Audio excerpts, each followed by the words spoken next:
اب مجھے اس سے دلچسپی ہونے لگی تھی، یہاں تک کہ بعض وقت اپنا کام چھوڑ کر اسے دیکھتا رہتا۔ اب مولوی صاحب کہتے ہیں کہ مجھے اسے اس طرح کام کرتے ہوئے دیکھ کے بہت اچھا لگتا اور میں اپنے کام کو چھوڑ کر اس کی طرف متوجہ ہو جاتا، مگر اسے کچھ خبر نہ ہوتی کہ کوئی دیکھ رہا ہے، مگر وہ اپنے کام میں اتنا محو ہوتا کہ اسے پتہ ہی نہیں چلتا کہ کوئی اسے دیکھ بھی رہا ہے۔ وہ اپنے کام میں مگن رہتا اور اس کی کوئی اولاد نہ تھی۔ وہ اپنے پودوں اور پیڑوں کو ہی اپنی اولاد سمجھتا اور اولاد کی طرح ان کی پرورش کرتا، یعنی وہ اپنے پیڑ پودوں کو بالکل اپنی اولاد کی طرح رکھتا۔ اس کی اپنی تو کوئی اولاد نہیں تھی، مگر وہ اپنے پودوں سے اپنی اولاد کی طرح پیار کرتا۔ ان کو سرسبز و شاداب دیکھ کر ایسا ہی خوش ہوتا جیسے ماں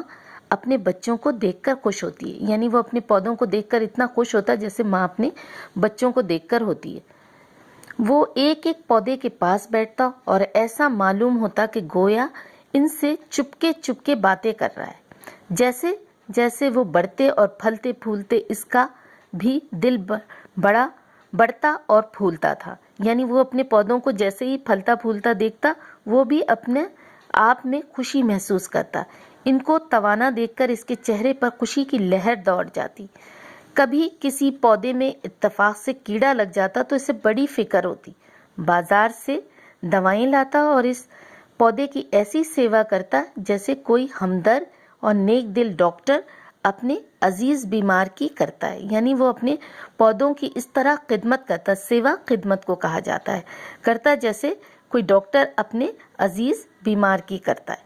ہزار جتن کرتا اور اسے بچا لیتا، اور جب تک وہ تندرست نہ ہو جاتا اسے چین نہ ہوتا، اور جب تک وہ پودا پوری طرح صحیح نہیں ہو جاتا اسے سکون نہیں ملتا۔ باغوں میں رہتے رہتے اسے جڑی بوٹیوں کی بھی شناخت ہو گئی تھی، خاص کر بچوں کے علاج میں سے مہارت تھی، یعنی باغوں میں رہنے کی وجہ سے اسے ہر طرح کی جڑی بوٹیوں کے بارے میں پتا تھا، اور خاص طور پہ بچوں کے علاج میں سے مہارت ہو گئی تھی کیونکہ اسے جڑی بوٹیوں کے